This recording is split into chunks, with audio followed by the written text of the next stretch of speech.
Hello there. Welcome back to the Agostinho Zinga show with me, your host, Agostinho. As you can tell by the low decibel nature of this intro of the show, I'm feeling a bit worse for wear.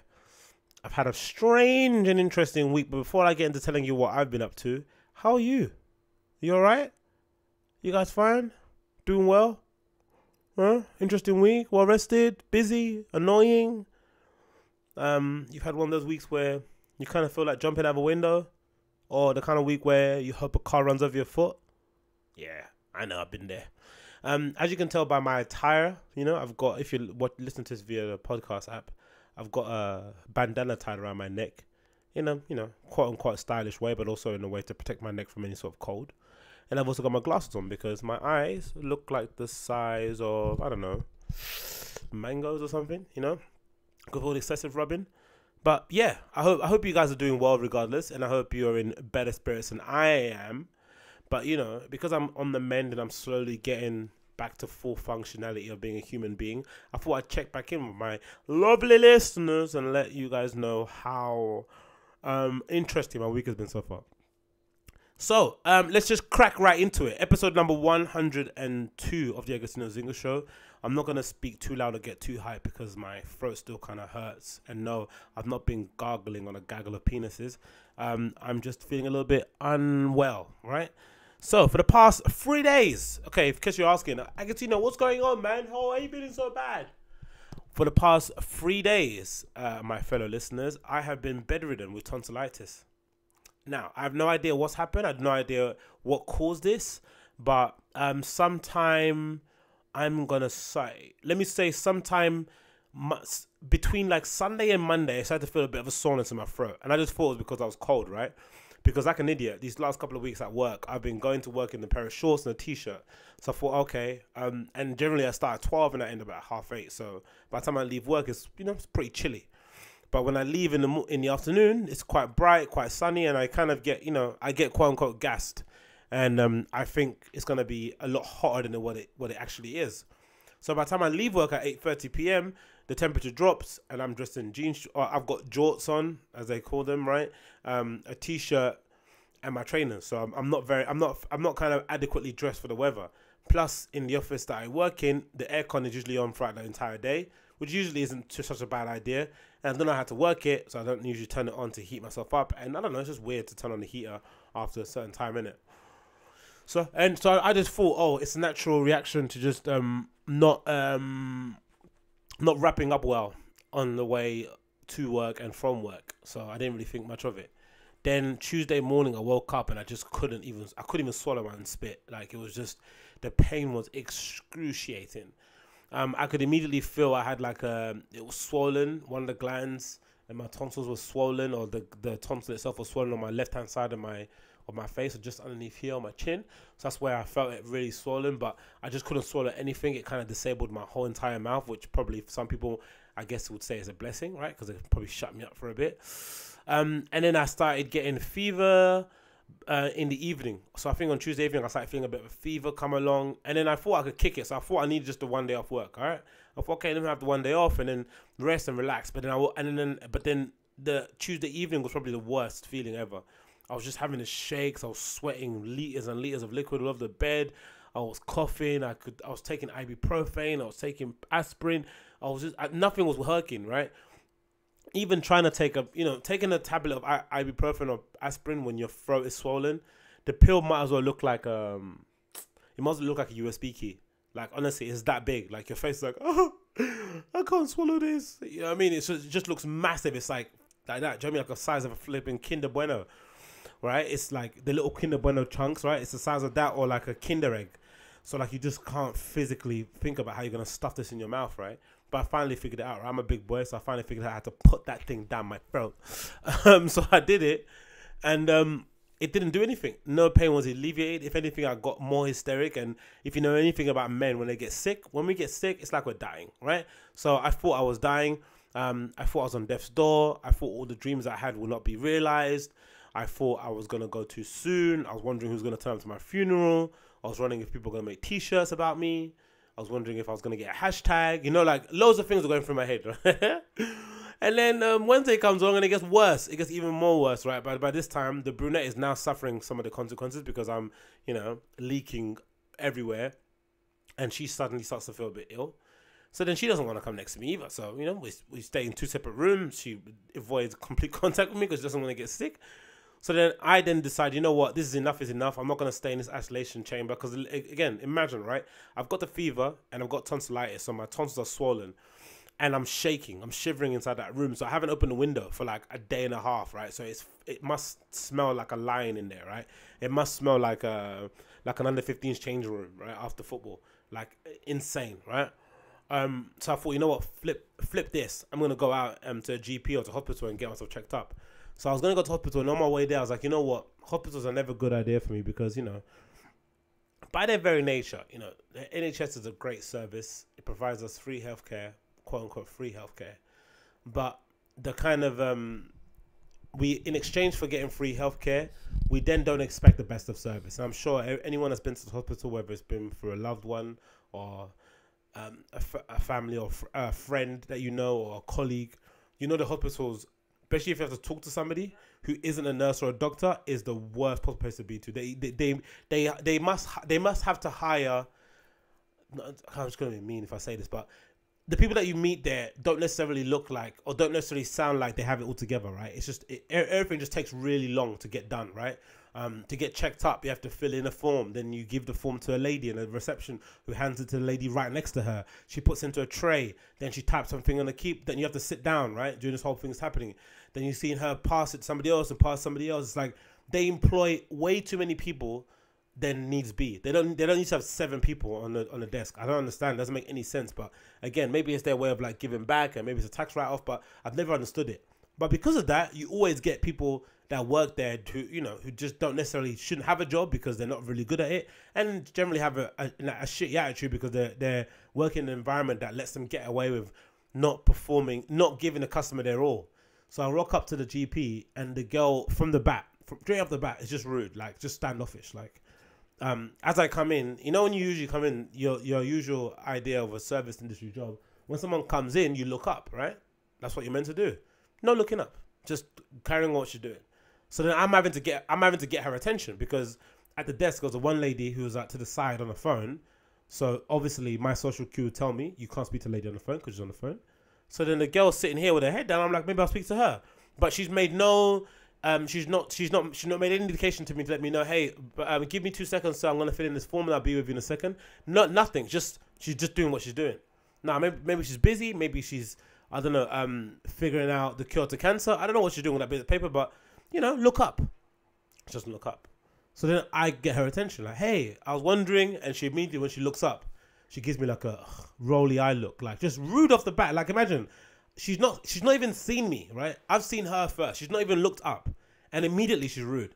I was like, I knew straight away what we we're gonna do here. So we go through the song and dance. Can I make an appointment? She's like, no, you can't. You got to do it online.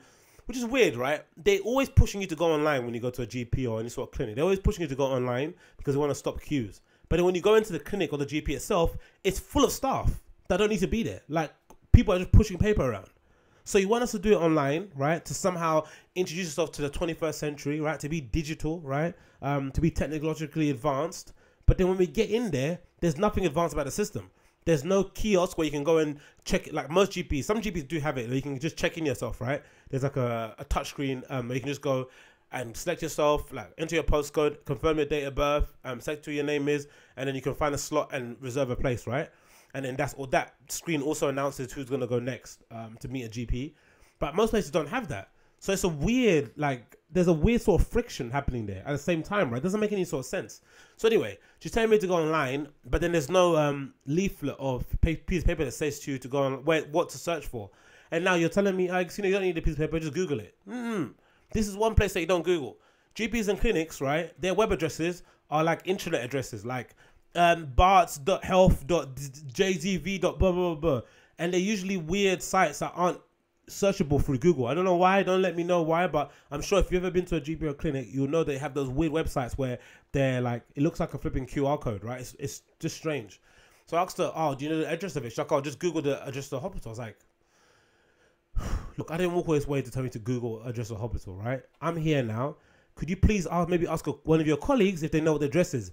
And she looked around exasperated, like she didn't know, oh, I have colleagues? Oh, now I've got to stand up and look for somebody.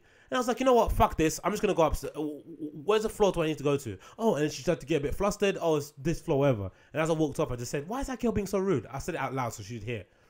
But in the lift, I was like, you know what? This is just her everyday life. And I'm sure there's a reason why she's rude. There's a reason why you have to have that curtain up when you work in a place like the NHS. And I imagine working in a borough like Newham, right, or in a borough like Hackney. Imagine the amount of delinquents you must come into contact with every single day. You can't exactly be all happy clappy like, oh, how can I help you, right? Because you are gonna be in for an absolute roller coaster of emotions, right?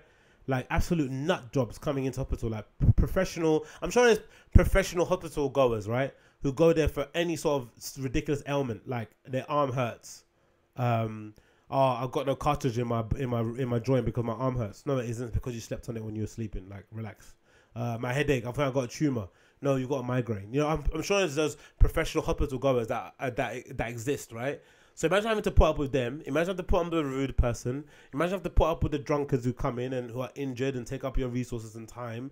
So as much as it's as annoying as it is to go to a NHS hospital or clinic or GP and be subjected to the most rude, ill-equipped, slow pace. And again, what's with the slowness in the hospital? Why is everyone walking around so slowly? Like, it's so annoying. Everything is so slow and like, what is this, man? Like, vamos, man, quickly. We live in London. We live in London, man. Like, come on. Oh.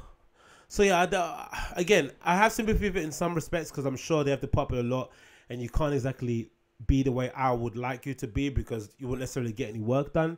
But on another side of it as well, come on, man. Like, at least don't be 100% a bitch. Do you know what I mean? Like, just be maybe 50% one. Like, do you know what I mean? Like, or just be like case by case bitch. That's fine. Like, do you know what I mean? If someone comes in and they're rude to you, full bitch mode. If someone comes in and they're super chill, relax, innit? Do you know what I mean? Take it easy. Take your foot off the pedal.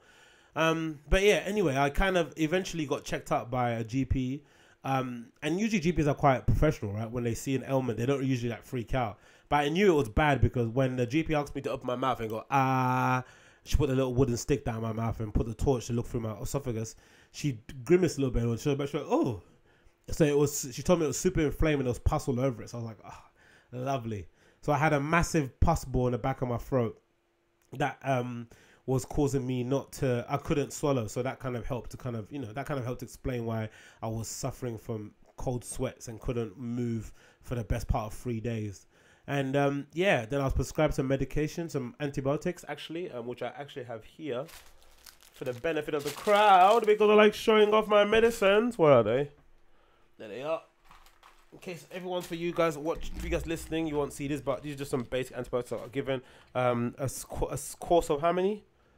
I've got to take 2 tablets 4 times a day, so 40 tablets overall. So antibiotics I got from the NHS. So all in all, not too shabby, all right? They sorted me out with some tablets. I'm going to be on the mend sooner rather than later. But yeah, man, what a horrendous experience. But apart from the experience of going to the hospital or going to a clinic to go get checked up, actually suffering from an ailment like this that you can't really do anything about and being completely devoid of any energy and just being bedridden, man, you start to appreciate life a lot more better, don't you? Like, you start you just don't want to take stuff for granted anymore. I think that's kind of where I am at the moment because I was bedridden, literally bedridden. I couldn't move. Like I couldn't move. There's nothing I could do. No amount of will or determination could get me out of my bed in order to kind of exercise or to meditate or to do anything. I couldn't do anything. Like completely bedridden. And I'm just at the complete mercy of whenever this medication kicks in and makes me better. Before that, I'm just FUCKED. Man, messed up. So yeah, that finally got sorted out, and now I'm in the process of trying to analyze exactly what went wrong and how it happened. This might coincide with extra workload at work, but I don't really think so. It also might coincide with this might have been the most productive and hectic last 6 months of my life ever. Probably I've probably done them more in the last 6 to 8 months of my life than I've ever done in the past whatever. Right, I've crammed so much in. I've really tried my best to kind of follow through the things I wanted to do, right? Because I have a problem. I'm sure everyone else has an issue with that too, where you kind of procrastinate and you don't do the things you should do. So this is the one moment where I've been able to kind of really do what I should do. I've really kind of focused in and honed in the things I want, and kind of really drove hard towards it. But I guess trying to balance a full-time job and also pursuing loads of things outside of work that require 100% of your mental and physical capabilities can sometimes take its toll. And maybe that might lead to my tonsillitis flaring up. Because some people have different things, right? Some people get a rash. Some people have like they get like a tick, like their eye starts blinking and shit. Some people get like protruding veins in their foreheads or their neck and stuff. Everyone's got their thing, right? Some people get an anxiety attack where they literally can't breathe. Sort of feels like an asthma attack. But maybe that's when I know I've hit breaking point, when I get tonsillitis. I don't wish it on anyone because it's incredibly painful. It's internal pains are always the worst, right? Because you can't see it. It's just throbbing away at you, and then the fever as well. Oh, the fever was the worst part of it. The shakes, like, I couldn't get warm enough. I was sleeping in socks, tracksuit bottoms, t-shirt, and still just shivering under a duvet. Like, and if you live in London, the last couple of days haven't even been that cold, and I was still fucking freezing. So, yeah. Hopefully I'm on the mend now. I'm on the right track. I've just done.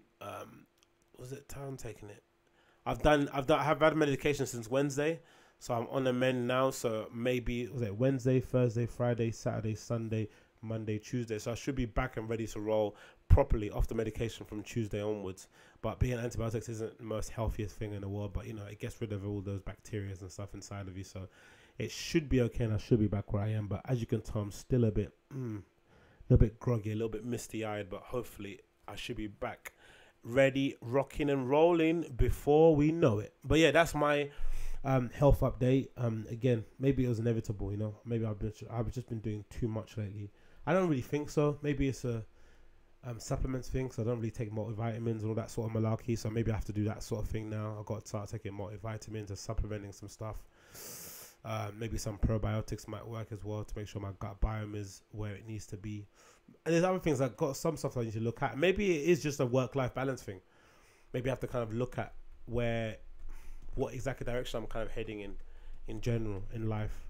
And maybe the things I'm doing at the moment now, this is like a kind of internal like warning sign, like wow, wow, wow, wow, wow, like get out. Maybe I don't know. Again, there's loads of things I'm thinking about at the moment.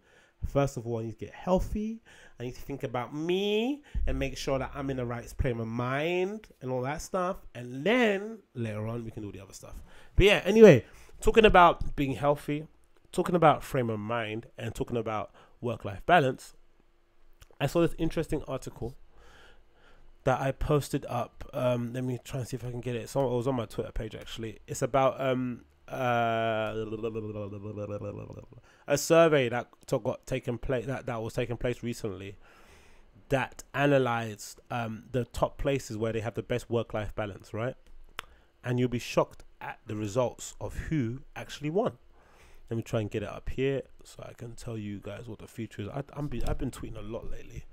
I've been on Twitter a lot more lately than Instagram. As you know, I've taken an Instagram hiatus, primarily to kind of focus on all my projects outside of work. I find that, Instagram, because it's so flat, I find that sometimes you find yourself, because I'm not a comparing kind of guy. Anyone that knows me knows that I kind of just stick to my own thing. I don't really care what anyone else is doing in that regard. I don't get FOMO. I don't get jealous. I'm not envious or stuff for the malarkey, but it's very nature, because Instagram is flat and I'm able to follow people, right? I can just, and our profile pages are generally the same, right? There's no customizable themes or anything. We'll all have the same profile. We have the same circle for our profile picture, same square for our images. You get the feeling that you should be where they are, right? Even especially if you're in the same realm. So I imagine if you're a singer and you're following Ariana Grande, right, on Instagram, it can sometimes be a little bit, it can sometimes damage your ego, right? When you just left a bar when you just went to sing an open mic in a bar where 2 people were listening, right? Then you log onto your Instagram on the way back home on the bus, and then you see Ariana Grande sold out. You go to arena 5 times in a row or some shit, right? It can be, it can be really demoralizing. By its very nature, but I think it's just that's the nature of Instagram. Or on the other side of it, it could be super inspiring. You could see Ariana Grande sending out dates all around the world, and you could just use it as inspiration. But for the most part, people don't do that, right? And they sometimes get a bit bummed out, and then their bummed outness leads to them feeling sad. Sad leads to them feeling depressed, and then that can also cascade into mental health issues. So I've always said and I'll kind of repeat this a lot of times, that I don't really think we have a mental health issue. I think we just have an issue with grasping what social media has done to our perception, right? To our idea, to our place in the world. We kind of are comparing ourselves to people we shouldn't be comparing ourselves to, because they are far further along the journey than we are, right? They are, they're however many years, however many conversations outside of Instagram they've had.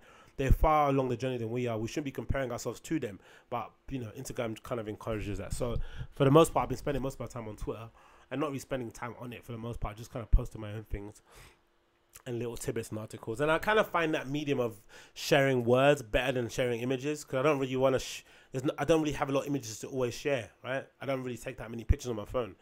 I do and I don't. I don't take Instagram pictures on my phone. Let's just put it that way. Which probably why people do Instagrams, right? Because you just throw up. That's what I miss about when I used to upload images on Facebook via mobile upload. I used to just like upload stuff, like it didn't matter what it was, like my dinner, a receipt, a post box. I didn't care. I'll just upload stuff, and it was just like, I don't know, it just felt nice to kind of like have like a living diary you can kind of go back towards and look at what you kind of did and what you kind of got up to. But you can't really, you can do that. You can do what you want on Instagram, but the medium encourages more of a curated outlook. And some people are doing it with Instagrams, but I don't have the patience or the energy to have 2 separate accounts that I'm running concurrently. I don't really care that much. So for the moment, I'm just going to take a pause from it. I'll probably come back on it soon when I have something to sell, which is, extremely capitalistic of me, but that's just the way it is. That's the best platform to kind of share any sort of creative endeavors you're doing. So if I have anything to sell, anything I want to promote, I'll definitely push it on there. But for the most part, just kind of put it on pause. Anyway, going back to the whole quality of life thing. I saw this article that I posted. I need to get up. Let me see if I can find it. It was like a Dutch thing. Netherlands have the best quality of life. Where is it? There we go. Found it. Okay, so basically it's talking about why this article basically mentions why Dutch teenagers are among happiest on earth. I'm going to get this up on the screen now, so if you're watching via YouTube, you'll be able to see this, and if you're not, I'll read it out to ya. So this is an article from the World Economic Forum, right? And it says, this is why Dutch teenagers are among the happiest in the world. I thought it was very interesting. So the article says the following: exam pressures, the quest for more independence, strained relationships with parents, and a body full of raging hormones all add to teenage angst. Of course, not all teenagers have the same experience of these formative years, and where they live has a huge influence on the important time of their lives. If all teenagers could choose where to grow up, the Netherlands would be a good pick. Young people there are highly likely to have positive experience of their teenage years. They are on average likely to be among the happiest, healthiest, best educated and wealthiest of the adolescents living in the world's richest nations. Earlier this year, an OECD report found that 93% of children from age 11 to 15 years old in the Netherlands recorded above average life satisfaction. That's absolutely incredible, right? Because you know how cynical you are at that age, 11 to 15, right? Fuck the world, man. So to manage to be that happy, that overall happy, you have such a great disposition of life at that age is amazing. And subsequent reports by UNICEF have listed the Netherlands as one of the best places in the world for children and teenagers to live. Amazing, right? And then there's a little graph here that says basically the top 10 overall top 10 places for teenagers to kind of grow up, right? Is number 1 Netherlands, number 2 Norway, number 3 Iceland, number 4 Finland, number 5 Sweden, number 6 Germany, number 7 Luxembourg, number 8 Switzerland, number 9 Belgium, and number 10 Ireland. What's interesting about all those places, there's obviously the obvious Scandi places, but what's interesting is that most of these places have a very high cost of living too. That's usually what puts off a lot of people, right? They're like, oh, except for the exception of like Germany, except for the exception maybe of like Frankfurt. For the most part, most of Germany is fairly cost effective, but all the other countries are places where people always say, it's quite an expensive holiday, right? Especially a weekend holiday. You end up spending a lot more money than you thought you would spend. But overall satisfaction with life in general, I guess, is where it should be. And anyway, the article continues. Okay, let's go around to work-life balance. So, Dutch teenagers' health and happiness appears to reflect the health and happiness of the Dutch population overall.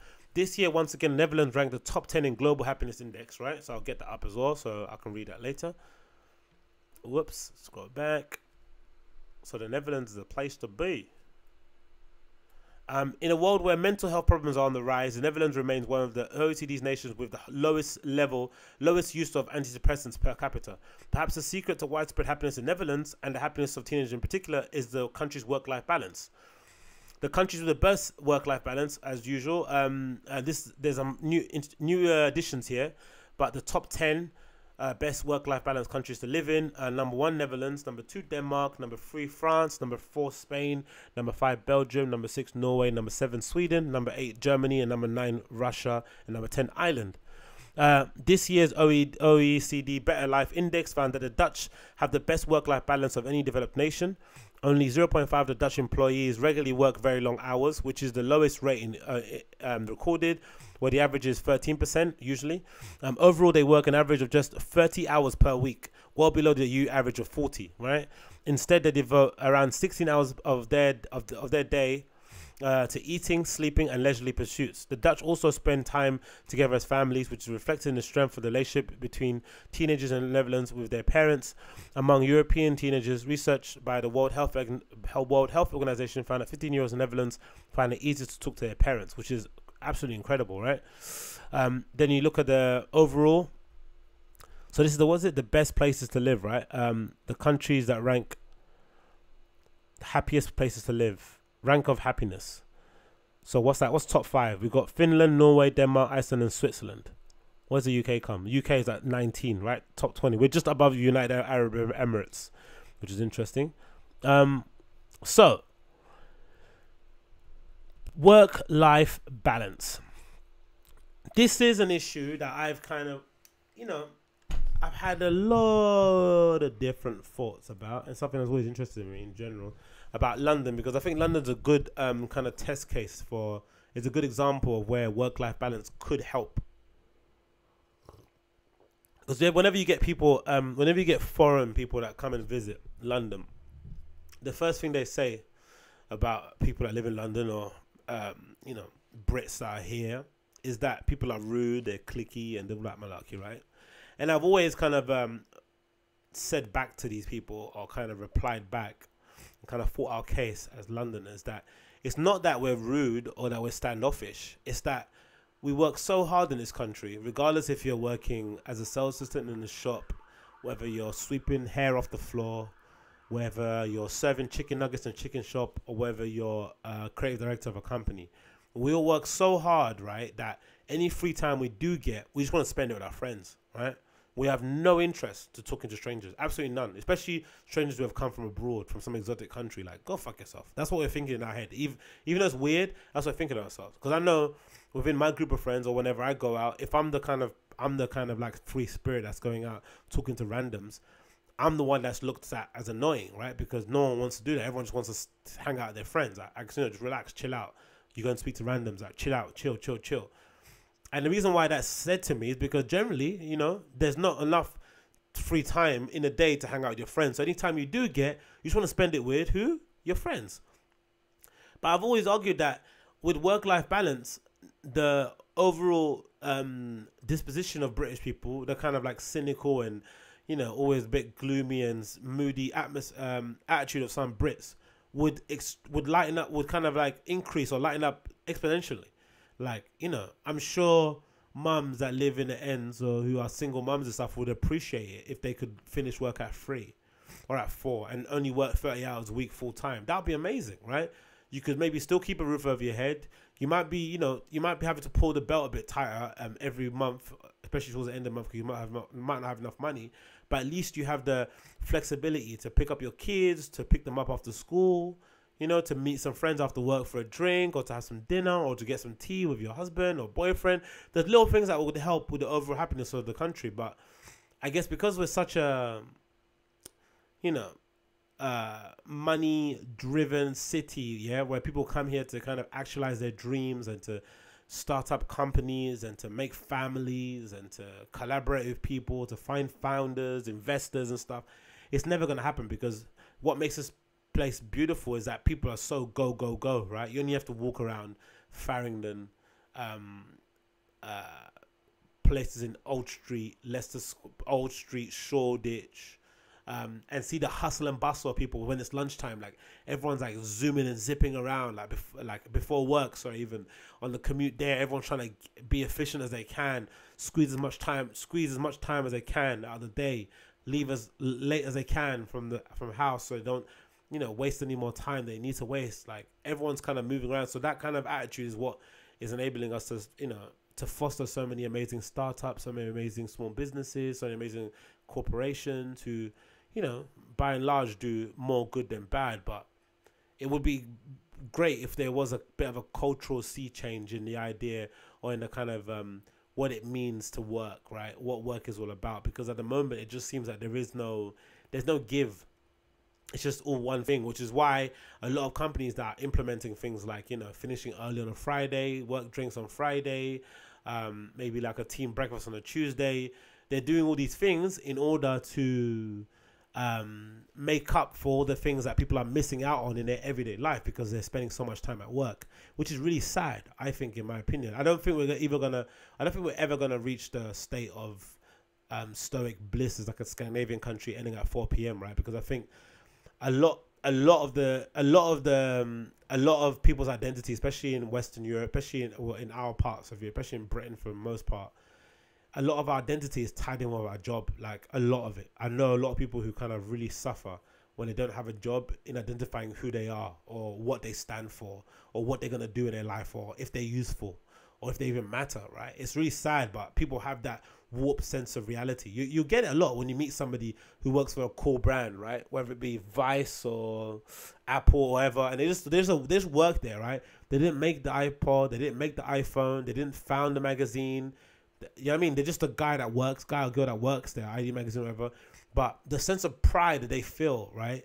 The sense of ownership that they feel is what makes this city unique, because, you know, you get an opportunity to work for such interesting companies that you somehow feel like, wow, you feel connected, you feel like you own it, you feel like they own you in some respects, and it's like a mutual give and take. But that also means that when you don't have a job, or when the company makes you redundant, or when you decide to move on, but you're finding it hard to find the next step up, and it's going a bit longer than you expected to be unemployed, you start to question who you really are, and you don't have the safety net around you to let you know that what you're talking about is bullshit. You don't have the friends and family around you, because that culture doesn't exist either, right? That kind of idea of having friends and family around you to always kind of alleviate your fears or to kind of help you out doesn't really exist in that regard. Everyone's kind of in their silos. Everyone kind of operates within their own, you know, little bubble. Like I live in a building with 11 floors. I've been living in this building for 4 years. I've maybe met 6 of my neighbors, and when I say met, I passed them in the hallway and said hi. Like, not actually had had a conversation with, like, maybe like a conversation about, oh, the weather today, and opening the door and then closing it, right? Like nothing. Like imagine, in 4 years I've met 6 people in this building. It's insane, right? So I guess some of it has to do with us ourselves, like our civilians will be very resistant to the idea of having a work-life balance. I don't think we'd like it.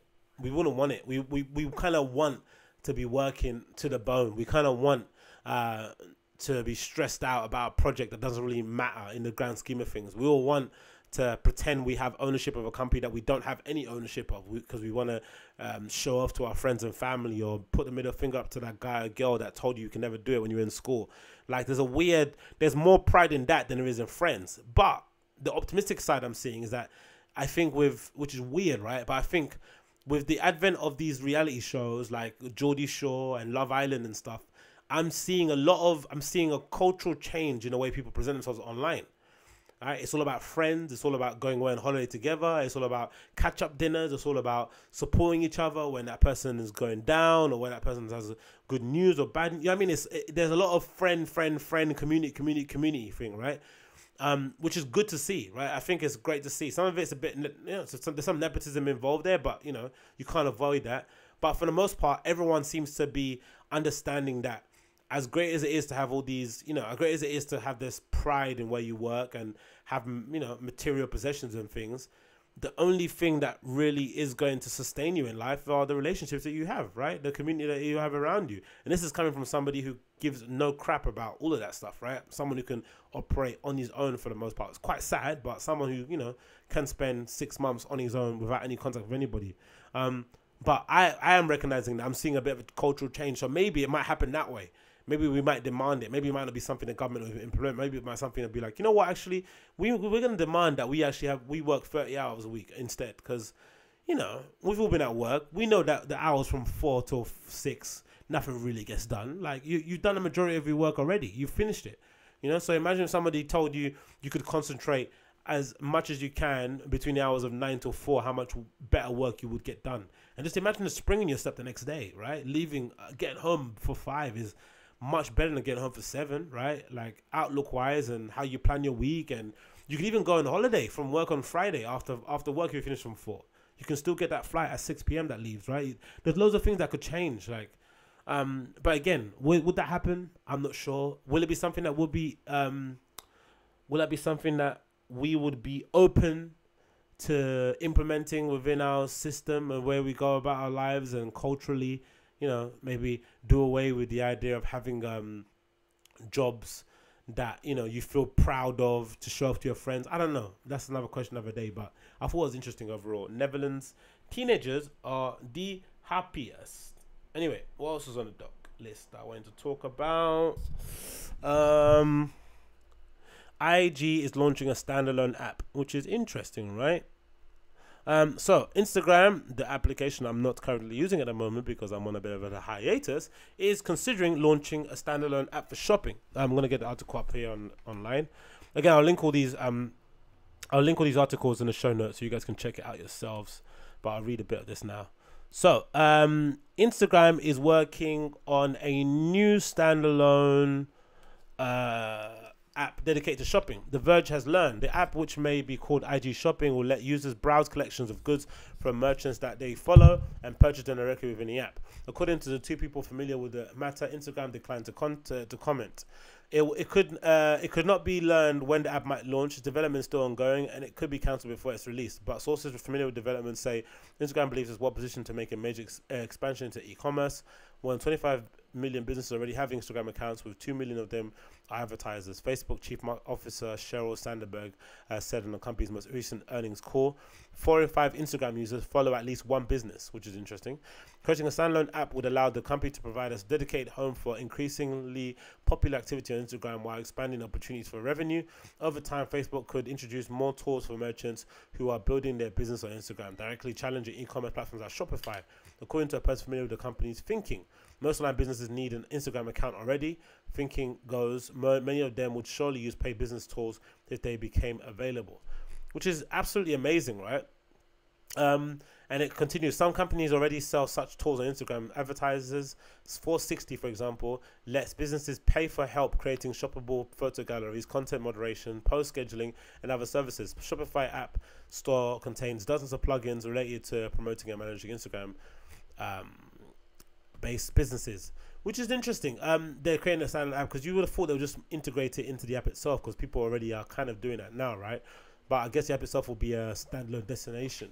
But again, it goes, it's a great because then you'd be able to, maybe then your Instagram feed will go back to being beautiful pictures of people on a holiday and shit, right? And of their, worldly possessions. You might go back to that because at the moment now you get a bit of a mix of like ads and it's a bit cluttered at the moment. So it could be a good idea to kind of separate it, segment it a little bit, and also have a dedicated home where people can actually go and discover things, and especially if it's linked to your already, like kind of how similar to how like IGTV works, right? Where it's already linked to your Instagram account and you already follow, and if people you follow have an IGTV account or make contact on there, make content on there, it'll kind of alert you and let you know. So that'll be a kind of a good way to kind of drive some traffic.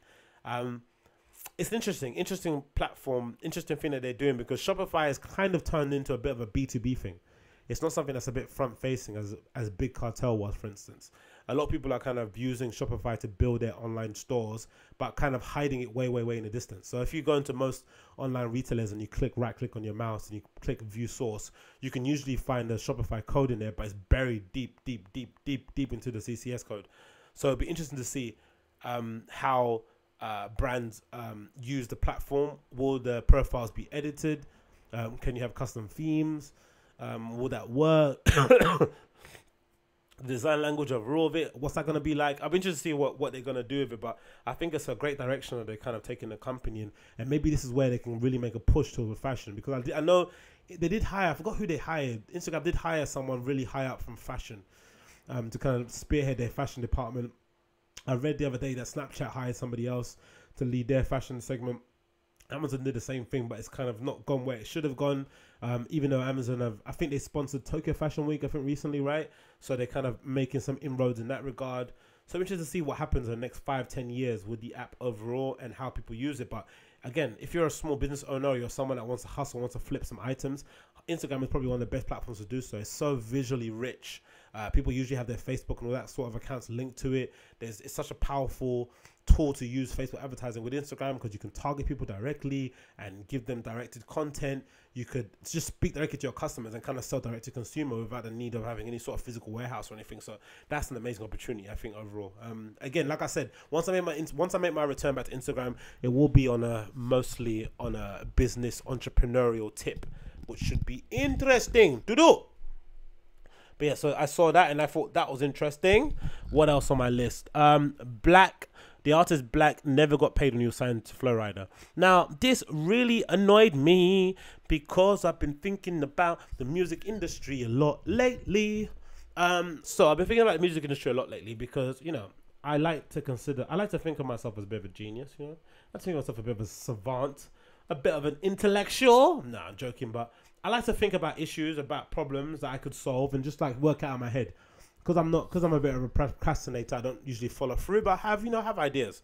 So I was thinking the other day, like, it's annoying how many stories you hear of artists saying that they got jerked from a deal, you know, they got finagled into signing some 360 deal. That ended up meaning the label took basically every portion of any sort of revenue they were making, the label took a cut from it. Even if they had absolutely no input to it whatsoever, the label just tricking artists in general out of their masters, taking away their rights to their music. Just loads of like shady business happens in record industry world, and it reminded me a lot of old money. It reminded me like the record industry is holding on to this old money aspect, like they want to control artists in that regard so that they can get money and value from it. Because the moment artists collectively figure out that they don't need record labels in the traditional ways record labels were set up, is the moment record labels become obsolete, right? Because the traditional way record labels were set up, they were set up to take an artist. There was always a ceiling that you could reach, right? Because if you're an independent artist who kind of, let's say, toured the southeast of England, right? So not the southeast of London, southeast of whole England. There was a ceiling for your talent, right? Because there's only so much you could do with your small team. There's only so much exposure you could get. But the idea of a record label was that they could amplify your voice, right? They could allow you a bigger marketing budget. They could allow you more funds for touring. They could allow you better booking agents, or booking agents with more contacts who could get you seen in front of more people. They could allow you radio play. They could get you placements in TV, on adverts. All these things could happen. But that got immediately kind of killed when the internet came in, right? Because the internet is essentially your record label. You don't need to anyone to amplify your voice. You just upload it onto SoundCloud, onto YouTube, and your voice has been amplified. Upload to Spotify, iTunes. Everyone's got access to it in the whole entire world, right? You've got a potential customer base in the billions and billions and billions, right? Not to sound like Trump, billions and billions, right? But you've got access to so many people that you can just buy the click of a button. So the internet kind of killed it, but there's somehow the record industry is still hoodwinking people into believing that they need them as much as they think they do, which they don't.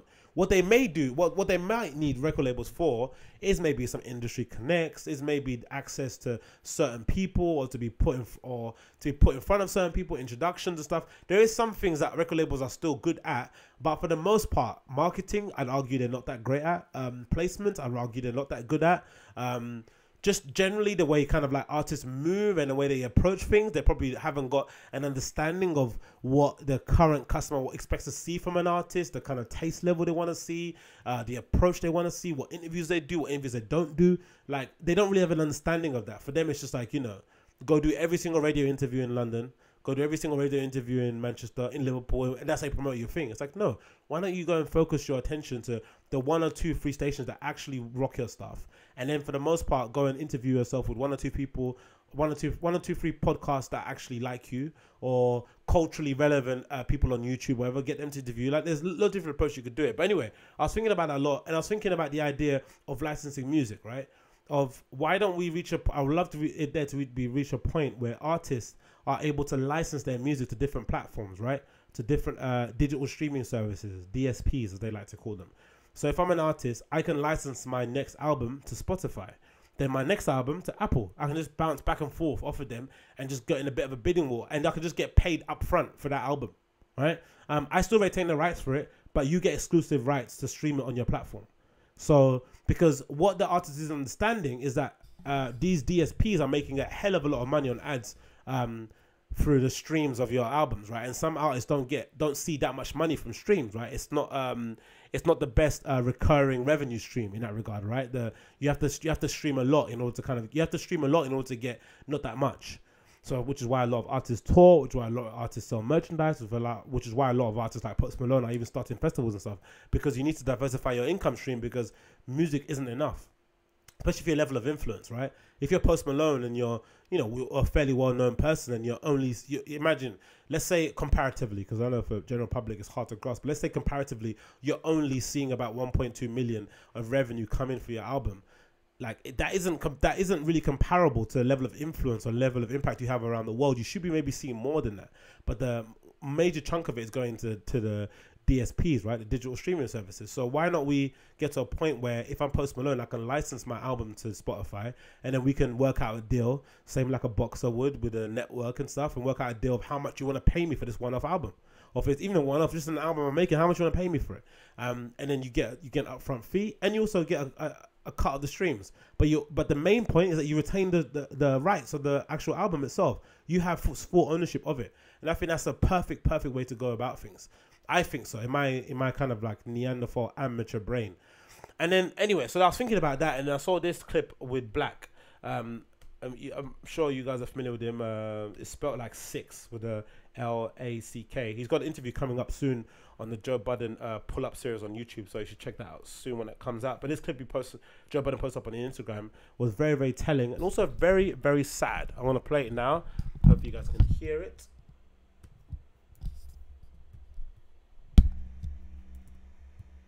I just feel like we went through shit that we weren't supposed to go through, like being at that label. Like, when I get to the point where I'm outside and I'm staying up so that I don't have to feel like I slept outside, or I'm hungry as shit and why you ain't eat something? I was broke as fuck. I was literally like, you wasn't working flow riding. You was broke as fuck with team flight, and y'all split in the 3 to 4 years that I was signed. I never did one paid show ever, and I did a ton of shows with them. I never got paid for any show. Oh no, Flo. We gotta square up, my G. We gotta fight this nigga. I never got paid ever. I never saw a check. Never saw like. That's nasty. The only time I saw money was when I was like, "Yo, can I get something to eat from whoever was at the studio?" Now, if you didn't hear that properly, that is one of the most fucked up stories you're gonna hear, right? This is someone called Black, right? Slack, who, well, I think how people pronounce his name, but he's pronounced Black, with a 6 in front of it, right? Really amazing singer, incredible artist. But I did wonder when he came out, he was way too polished when he come out. I was like, this guy's really good. Where was he before this, right? One of those artists just come out and you're like, this sounds incredible. Like, where was this dude before? And it makes complete sense, right? He was one of those kind of child prodigies who was unfortunately snapped up by a fellow artist who didn't have his best intentions in mind. And that fellow artist happens to be Flo Rida. So if you know anything about Flo Rida, you know he's very bombastic, very flaunty, with the kind of, gold chains and the cut off sleeve denim jackets with his big arms, flying private with hot girls, that kind of, big baller Miami, Florida lifestyle. He signs this young kid who's an amazing singer and somehow forgets about him, right? To the extent where he's not eating and he's not being paid for 4 years, and he's having to sleep in his car, or like you said, he's having to stay up so he can lie to himself that he's not sleeping, that he's not homeless. He just stays up the whole day. Like, that's insane. But that's what happens with record labels and with people that sign with artists, because the record industry, by its very nature, is just a scummy industry, right? It just encourages this behavior. I'm sure Flo Rida isn't a bad dude, right? But I'm sure being exposed to that industry and him and his come up, he must have got fucked over too in that regard. So it's in his DNA now, because you've been fucked over. You also, unless without you realizing, are going to fuck over the next guy. I personally wouldn't do it, right? Because if I got fucked over, the last thing I want to do is do it to somebody else. I would just kind of correct course and make sure no one else had to suffer what I had to suffer. But one thing that really struck me about this was that if you're Flo Rida and you're flying around private, how can your conscience be okay to sleep at night in your literally in your silk sheets, knowing that one of your artists hasn't eaten? I never understood that. I never ever got that. And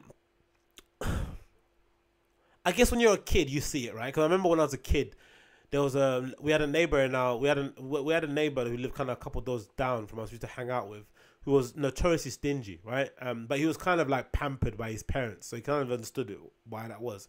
So whenever he had sweets or crisp and shit, he wouldn't share. He was just like, imagine we were outside. He would just have it. He would just eat it all by himself. Imagine your kids, like, you just want sugary things, right? Sweet and savory. You don't give a fucking. You don't care, right? So he just wouldn't share. And if he did share with you, he'd share with like clenched fists, like the actual clenched fists. Like, he'd grab the bottom of the crisp packet and like let you only get the top crumbs of it. Like, what is wrong with this dude? And then the moment you had anything to eat, he'd be dipping his hands in there before he said hi. So it was like a weird attitude, but you always thought that was something that only happened when you were younger, right? It happened when, your mum kind of spoiled you and gave everything that you want, and you kind of a bit spoiled, a bit entitled. But in life kind of would give you a lot of bumps and knocks along the way, and you'd kind of like lose that, selfish nature of you, or you'd kind of suppress it a little bit. But I guess it doesn't happen like that. I guess sometimes people just end up being adult babies. Because I don't know if I could be a Flo Rida and have an artist under my wing and know that he doesn't have a bed to sleep at night, that he hasn't eaten, that he's having to sell his shoes to pay for studio time. Like, I don't know if I could do that. I don't know if I could, like, with a clear conscience, be okay with that. Like, even if you're like a capitalist and, you're out for the money, out for just for yourself, like, I want this kid to be operating at the highest level so he can write the best raps and the best tracks for me. I don't want him to be like on edge and anxious and stuff and worried about where his next meal's going to come, because he's not going to perform well. He's not going to help me. So selfishly, I'd want to just help you. I'd want to make sure you're okay. I don't understand it. I really, really don't get it. But again, I think that scummy behavior from industry kind of trickles down to artists, so that when they do some of them have good intentions, but for the most part, when they do sign people, they just repeat, the torture and the pain that they've gone through. Who's the best, like, kind of person to sign for an industry? Maybe just Rick Ross, maybe Jay-Z. That's it.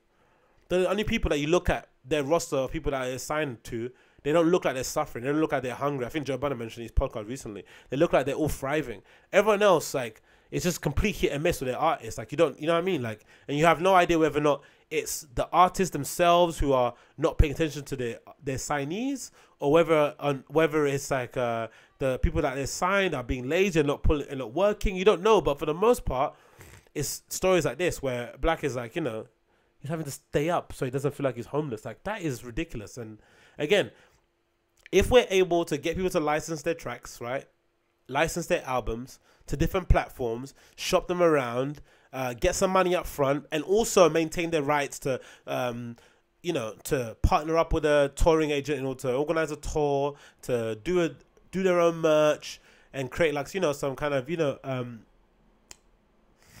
to create some revenue coming in without outside of music, you know, in those kind of low times when you're thinking about doing an album, that would be great. That would be awesome, especially just the upfront fee, man. If you're like a Big Sean or somebody, or one of those kind of guys, and you're falling out of favor with people and you want to make a comeback, maybe signing a one album deal with a streaming platform and putting your all into making sure that album's great, and then because I know he's got loads of sponsorships, so he's probably not a good example, but look at, I don't know, some other, let's think of some random artists, whatever. That might be a good way to kind of, you know, allow you, because I'd imagine a lot of the creative, even though some of the best creativity comes from poverty, right? Comes from not having enough, right? Kind of trying to make ends meet. That kind of angst, right, creates diamonds, right? That kind of pressure, right? That you get the best stuff out of it. But sometimes as well, the stress of making sure you know where your next meal is coming can also hamper your art, right? Because your mind's in two places. You're not concentrating directly on the art. So being able to have an upfront fee, you know, collect your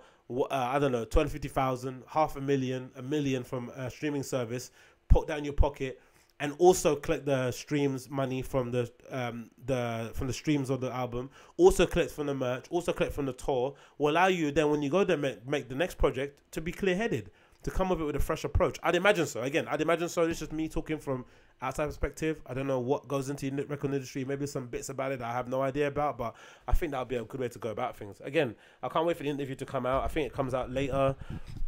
What did Joe Budden say? It comes out, I think, 10 a.m. on YouTube. So probably later this evening. So if you're listening to this on Friday, it'll come out later this evening. So I definitely recommend you check it out on Joe Budden YouTube channel. But it's called The Pull Up, or Pull Up on YouTube. Just Google it. Just search it on YouTube and you shall find. Anyway, what's next on the list? Fear of God, Nike collaboration. Oh yeah, have you guys seen this? This looks absolutely banging. So, Fear of God, as you guys are familiar with, is a brand started by Jerry Lorenzo from the, you know, he's from the Kanye school of brands. Kanye's got like a lot of guys he's kind of like birthed who have been able to kind of make a career for themselves in the whole fashion game, and he's carved his own little lane. He's in LA making amazing pieces of clothing or garments for a particular set of people, right? People that like his stuff really like his stuff. I remember seeing a guy on the train the other day wearing kind of like a Jerry Lorenzo outfit with a kind of, you know, the slim sort of like a drain pipe kind of jogger pants that he makes with the sort of like red taping on the inside of on the inseam and on the outseam. And then with the kind of zip on the side, with a small jean jacket that kind of comes up a little bit, that's kind of a bit cropped, with the hat. You know, there's a particular look, like now, stylistically, it doesn't remind me of Rick Owens, but uniform-wise, people that wear Rick try and wear all Rick-ish outfits. Even if it's not all Rick, they try and wear all Rick type stuff, right? Like drapey, dark, neutral kind of colors, kind of outfit. And as people do the same with kind of Fear of God, it's sort of like, you know, the kind of like tapered at the ankle, kind of like the carrot leg trousers, with the kind of oversized jumper, with the shirts where the kind of the shoulder seam kind of like, you know, drags a little bit over the shoulder and kind of like hangs maybe towards the mid of your bicep, but then, you know, it's kind of fitted a little bit like contemporary fit, so it kind of a bit boxy. You know, there's a kind of style towards it.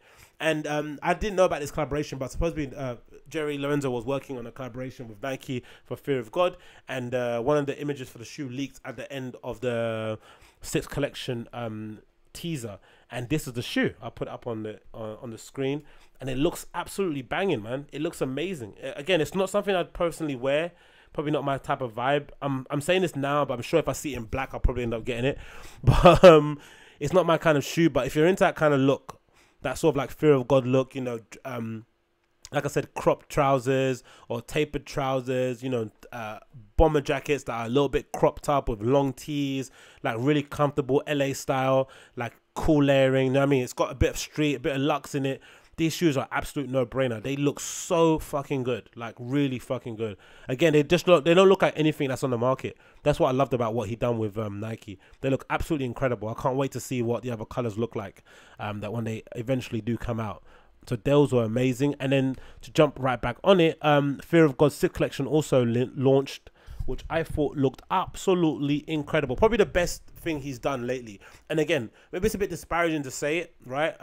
Because I'm not a designer or whatever it might be, but you can see that he's finally found his own voice. You can finally see that Jerry Lorenzo has his own brand DNA, and there is a clear style that he's trying to go for. There's a clear, he's kind of refined and figured out what it is to look like a fear of God, right? What it is, what fear of God is meant to look like.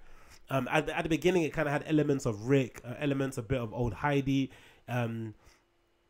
Like he just took from those different brands. I guess what you have to do in the beginning, because he kind of came at it with a bit of a streetwear sort of like cut and sew DIY kind of aesthetic, where you just kind of, you know, you got a pair of Rick shorts, but you don't like it because they always make it in this particular cotton or in this particular color. You want to take it and make it into sweatshorts, but you want to maintain the similar kind of. I had the same thing with these camo trousers, right, that I'm wearing at the moment. They're really comfortable, and I've been wearing them every single day for the last week or so, and I like the shape of them. And I'm thinking, you know what, why don't I take them to like a pattern cutter and get them made up in a whole bunch of colors and whole different type of style. And that's kind of how it starts off, especially when you come from the streetwear DIY method of things. When you come from the most fashion side of stuff, you probably think more in the 2D way. Like you think of like pattern cutting first, and then you think putting it together into a 3D, into like an actual garment, and then creating your own little shapes, right? Do you know what I mean? Your kind of own tone and feel altogether. But I think streetwear is a bit more tactile. It's sort of like wearing stuff, like beating it up, like wearing a vintage t-shirt, seeing how it fits,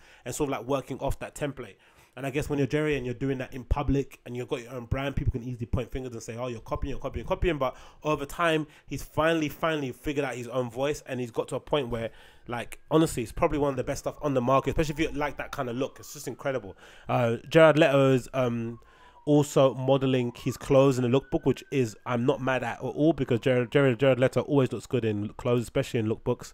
Yeah, it looks amazing, man. As I put it up on the screen now, again, I'll put the links up on the description of the podcast, so you can check it out. But there's not one thing here I don't like. Like the styling on this is really cool. Just looks so comfy, man. So cozy. Those trousers, that shirt. I love these little belt details that Jerry Lorenzo does. Like he loves like if you've seen Jerry Lorenzo walking street style shots from Paris and stuff, he loves like things just like flying around. Like he loves belts and accessories. That is his little thing. I've noticed he's got like a little string. He loves those little things, those little key rings with things. So I think he's probably built that in there. I'm sure they've got a function to it, right? I'm sure they're an actual belt, but I love the fact that he kind of incorporated in it. But again, like this is level up. This is like Fear of God leveled up, right? This is kind of like a black outfit with like a black overcoat, a nice kind of black leather vest maybe inside there, nice black trousers, and some Chelsea boots that look awesome, right? Again, just this is the level up for Jerry Lorenzo and Fear of God. Like this could easily be any number of Japanese brands, right? Like, but not in a disparaging way, but like in terms of level of finish. Like this looks absolutely incredible. Jared Leto in like a brown sort of like camel overcoat, with some black trousers, sort of like combat style, with some straps on it, and some desert boots again with some black leather gloves. Like just incredible garments. Like he's really gone above and beyond. Like this could easily be undercover, like, you know, a massive cape or visiting or something. Now the prices are not going to be fine. Like, you know, one thing that Jerry Lorenzo doesn't fuck around on, he definitely prices his stuff, like, you know, according to the prices he has. But I even like there's a picture of Jerry Lorenzo styling Jared Leto here. I even like these slipper things that he's got. Oh no, it's not slippers, they're socks, aren't they? Slippers. Jesus Christ, I thought they were slippers. Actually, I think they're socks. But yeah, it won't be cheap, I guarantee you that. But, you know, made in America, all cut and sew. Unique vision, something that doesn't look like anything else on the market. Like these jackets, I love the way they crop. See, that's a particular look that guys like, that kind of super cropped style.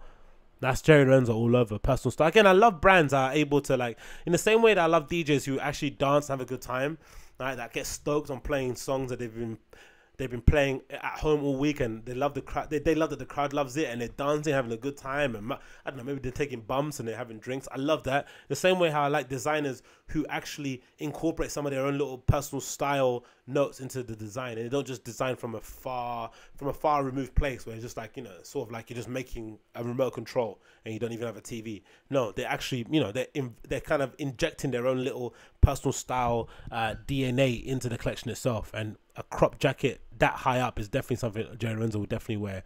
So is these like massive overcoats. Like, it's all really good, man. I can't wait to see what it looks like in store. I'm saying that when I don't even go to the store, so I'm not going to say that. I'll take that back.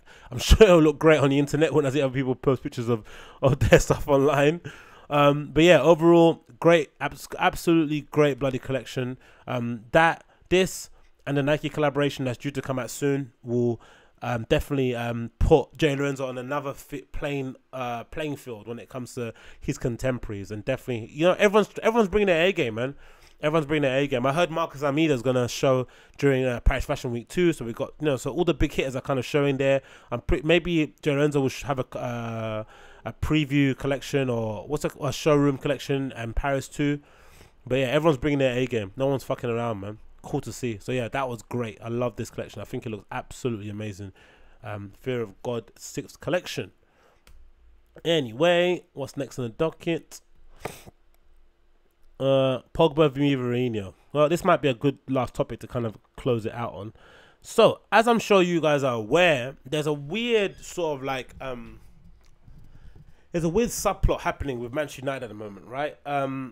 As most of you might be aware, Man United are not really where they should be at the moment in terms of, you know, historical achievements.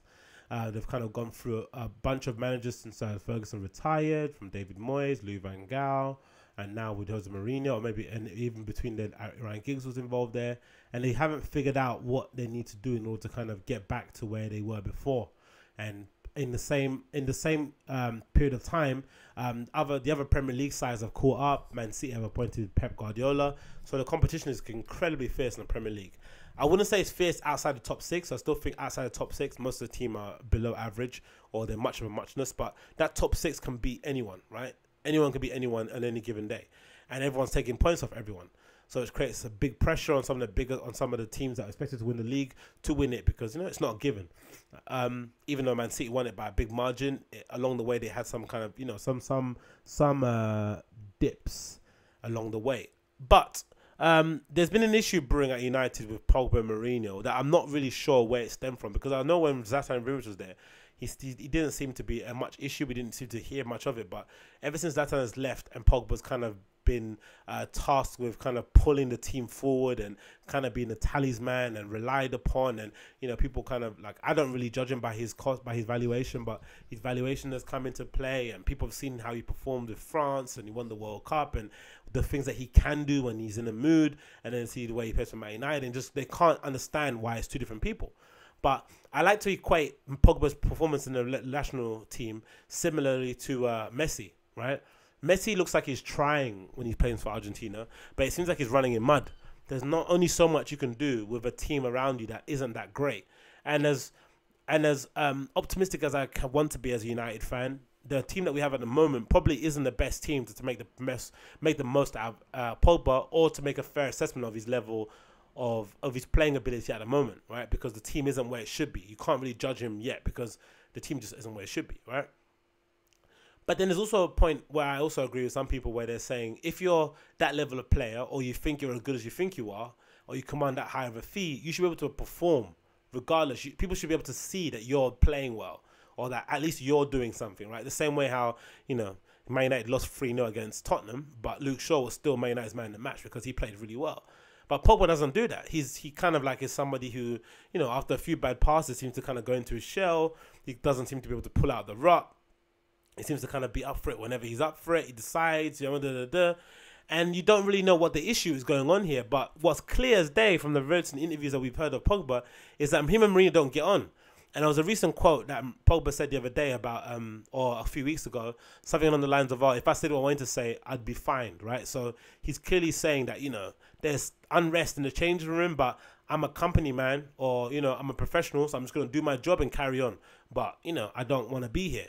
And then we had rumours of Barcelona putting in a derisory offer for Pogba. The club rejected it supposedly, and he didn't move on. But now the rumours have kind of started back up again, because during the international break for this stupid national leagues, which I have no idea, Nations League, whatever, I have no idea what it's about, Pogba was asked by an interviewer the following question.